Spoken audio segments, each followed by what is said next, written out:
Hi, my name is Beth Herrick, and I work at Morrisson-Reeves Library, and I am going to share a story with you today for our Share a Story Month of May program. This is a real story. It happened to me. I am and have always been a roller coaster enthusiast. So I love riding roller coasters, I love being at amusement parks, and I grew up going to Six Flags and riding the Screaming Eagle, a wonderful wooden roller coaster in the St. Louis area. And as I grew older, I went to different parks, and when I moved in different places, and one of my friends that I made it as an adult taught me about Cedar Point, the roller coaster capital of the world, which is an amazing place, and I love it. It's up in Ohio, and she and I go, we used to go very regularly, and now we go sometimes, but not as often as we'd like. And she taught me that roller coasters were really fun when you sat in the front seat. I'd grown up sitting in the back seat. You get kind of flung around and whipped around the corners, and the tail end of the coaster sort of makes you feel like you're flipping around in fun ways.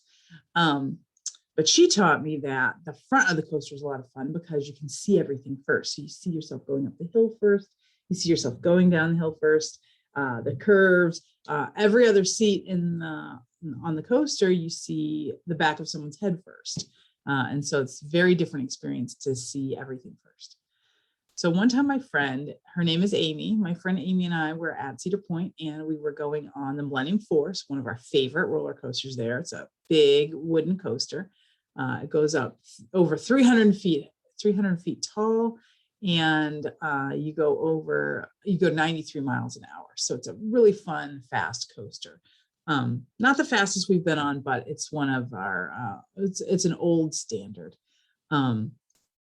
So we're going up, and we're going onto the ride, and we decide to wait for the front line. And so we have to wait a long time because if you want the front seat, a lot of people want the front seat. And so you have to wait.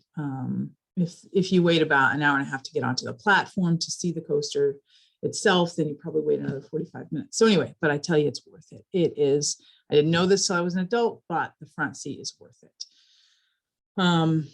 It's much scarier, much more fun, much more exciting. So we're waiting for the front seat, and we have to wait a long time. And we finally get up. We're the 10th from the front, the 9th, 8th, 7th, 6th, 5th. And when we're about the 5th from the front or the 7th from the front, we can see who's going to ride right behind us. And, you know, it's kind of interesting to know, like, who's going to be in seat number 2 behind us. And there were 2 guys that were probably in high school, age maybe college. And we were like, those are the guys that we're going to ride with, right? They're going to be behind us. And one was wearing a red shirt and one was wearing a yellow shirt. So we called them red and yellow. We're like, red and yellow are going to be with us. And like they might have called me today, gray or black, you know, the color of the shirt. So we get on the ride, and we're super excited. And me, I've always been a hands up kind of gal. So hands up, woo, I'm so ready. So we're going up, seat belted in, put all our things away, going up. And we're very excited, like we're a quarter of the way up, we're a third of the way up, we're halfway up, we're 60% up, we're 65% up, 65, 70% up, and we stop. No, what happened? We're stopped, we're stuck. And as you're going up a roller coaster, as you probably know, when you're going up, you're leaning back. And so all you can see is the sky, because we don't see anybody's heads. All we see is the sky. And we don't know why we're stopped. We don't know anything. So we're kind of scared. Amy's like, what's going on? Why are we stopped? And I'm like, I don't know. Maybe they needed to check something. What they need to check? I don't know. What they need to check? So we're scared and nervous because we've never been stuck on a coaster like this before. And so we're sitting there for a few minutes, and finally somebody comes up they've got these little speakers, and there's a speaker about 3 or 4 cars back, maybe 3 or 4 rows back. There's 2 rows per car. And it goes, we're experiencing technical difficulties. We'll get you going as soon as we can. It's something like that. And so we can hear that and we can understand that, but just barely, because it's very hard to hear. And I'm like, it's technical difficulties. They're just going to fix it and get us back on, right?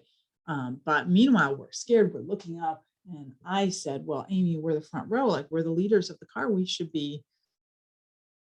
be leaders. We need to be good leaders. Everybody's scared. We need to do something together. She's like, what would we do together? And I'm like, well, maybe we would sing a song. And so I tried to get us to sing a song. But as I said, we're sitting looking up, and our voices are traveling upwards, and people behind us can't hear. And so here's where I have to admit, the back row probably could have been better leader, right? Because people would have heard them singing. I don't know if people would have wanted to sing. I wasn't sure what we should do. I was kind of nervous myself. And then I tried to talk to red and yellow and behind us, but either they didn't hear us, or I don't remember if they spoke back to us or not. But what we did hear them say was, they said, oh, it's swaying a little bit. What, 1 or 2%, 1 or 2 degrees. And, buildings, tall things like trees, they sway just a little bit. And so anything that humans make that's very tall, you have to figure out how to make it so it can sway a little bit, but not too much, because then it could break. But if it doesn't sway at all, then when the wind comes, it's more likely to, crack. And there's, all sorts of, you have to study to make sure you're doing it right. But Amy's like, we're swaying. And I'm like, no, we're okay. We're okay. This is how it's supposed to be. And then they say, well, the air brakes sure are holding. We're not slipping at all. And Amy's like, the air brakes could slip. So red and yellow were making us very nervous, more nervous than we were. And Amy's really cold because it's Cedar Point. The amusement park is off to this side. Amy's on my left. I'm on her right. And the amusement park is off to my right, but then what's off to her left, the thing that she sees is Lake Michigan, because the park's right on the Great Lake. And she's getting this cold breeze. So she's cold and she's shivering. And it's, so anyway, we're very nervous, and we're not at the top, but we're near the top of a roller coaster, but we can't get down and we can't go up, and we don't know why. And we're scared.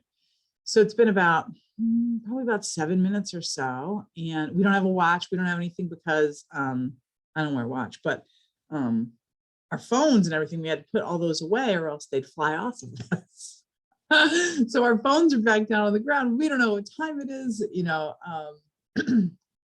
and so all of a sudden the roller coaster starts going, and we're like, whoa, what's happening? And then we hear the voice, the speaker a few rows back from us say, wah, wah, wah, wah, and we can't understand it at all. It sounds like from Charlie Brown and the Peanuts, all the teachers, all the adults, you never understand what they're saying. They just wah, wah, wah, wah, wah, wah, wah. And the kids never, the show's you only hear the kids' voices. The adult voices are all garbled. And so we had no idea what they said. And I'm like imagining they said, we got it fixed and it's okay. But I'm still kind of scared. So in my head, I'm thinking they said like, we couldn't figure out how to fix it, so we're just getting you to go and good luck. And they wouldn't do that, but I was just scared. And maybe you've been scared sometime and you've had silly thoughts like that made you even more scared. Well, I had that silly thought that day. And so Amy and I are scared, and we're going up, and we have, about 30% more of the hill to go, and then we're going to be going down. And I'm a hands up kind of gal, always hands up. But this time I think I need to hold on. I don't know what's going to happen. Am I safe? So I try to hold on, and I'm saying, Amy, how do you hold on? Do you hold on like this? Do you hold on like this to the little bars? Do you hold on like this? Well, you can't get close enough because you're belted in and you're too far away for that. But I'm trying to hold on, trying to brace myself with my legs. And I realize I don't know that I can, if this roller coaster isn't going to keep me safe, I'm not sure my hands are going to be able to hold me in, because it goes very fast. And so I get very scared and think maybe that's why other people don't like roller coasters.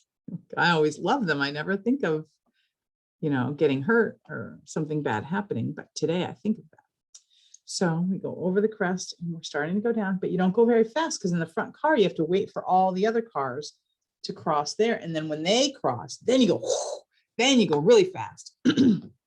So we're starting to go down. We see it's a big drop. It's a big drop. It's just straight down.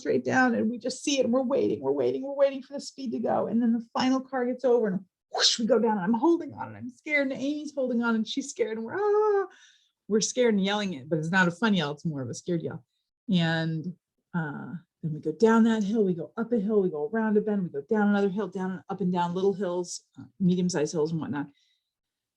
And everything's okay. And I realize I'm on a roller coaster.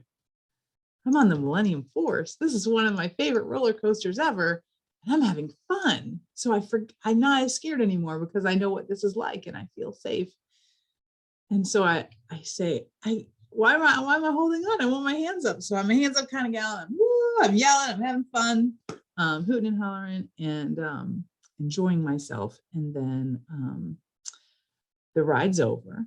So we pull into the platform and the voice comes on the speaker and they say, because of what you experienced, because you had delays and that problem, we're going to offer you an extra free ride if you want. Just don't exit when you have a chance to exit. So I think, oh my gosh, we would get to ride Millennium Force a second time in a row without having to get off in the front car. Super excited about that. Never had that happen before. But Amy, when we were up and stuck and scared, she had said, if we get off this ride alive, I'm never going to ride it again. And I thought, oh no, if Amy doesn't ride it again, maybe that's bad luck. Maybe I shouldn't ride it, right? Because I was still kind of scared. My heart was still a little scared. And I look over to Amy thinking, is she going to ride? If she gets off, I probably should get off. I look over to Amy and she goes, woo! And I said, oh, woo! So we're both yelling, hooting and hollering. We're so excited. We're so happy. Some people get off, but we stay on and a lot of people stay on. And red and yellow stayed on. And we get to go again, second time in a row. And this time was a full hands up, fun ride. Never had 2 rides in a row before. I don't know that I ever want 2 rides in a row again, if it means I have to be stuck, because that part was not fun at all. But the 2 rides was brilliant. And we, later in the park that day, we were standing, I think we were getting a drink or something. And these 3 boys came over to us and they were like, maybe in junior high, 7th or 8th grade. And they said, hey, and we're like, hey, but we didn't know them. So we're like, what are they, why are they saying hey to us? And they said, hey, were you all stuck at the top of Millennium Force? Were you stuck on the ride? And we're like, oh yeah, that was us. And we were in the front car. So we felt like we were Cedar Point famous that day for being stuck at the top of Millennium Force. And that's my story. And it's a true story. And it's one that I like. And I bet that you have a lot of stories that you like. And if you ever see me at the library, and especially if you have any roller coaster stories or amusement park stories, I'd love to hear them. But tell me that you heard my story and tell me your own story, because I think it's important to tell stories. And I hope that you are able to tell lots of stories in your life and listen to lots of stories in your life from people you love. And also through authors that are writing books that you get to read. All right. Have a great day.